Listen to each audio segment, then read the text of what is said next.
We are worthless slaves. We have done only what we ought to do.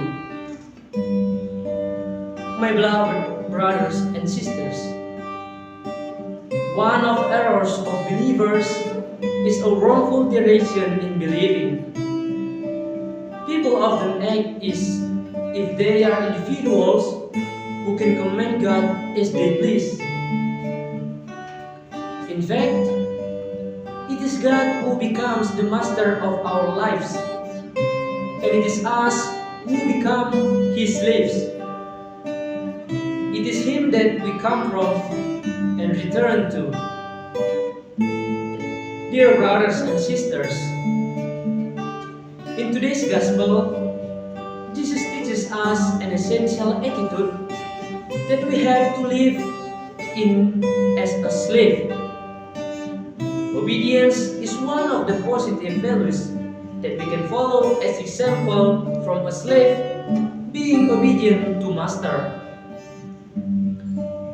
Another positive behavior is a spirit to serve until all of master's necessity get fulfilled.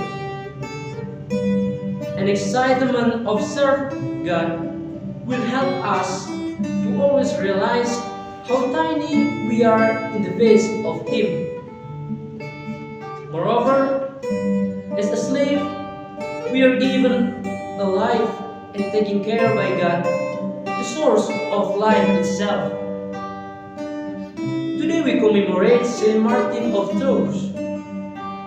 He is known for his plain but meaningful act.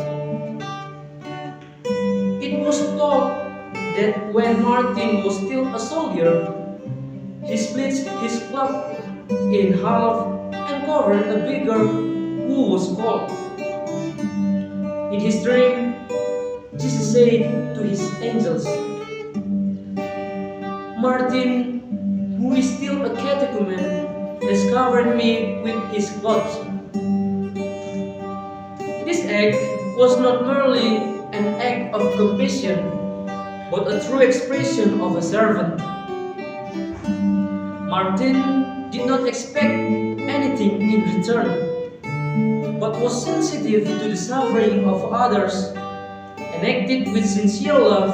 He gave abundance, but from what he had.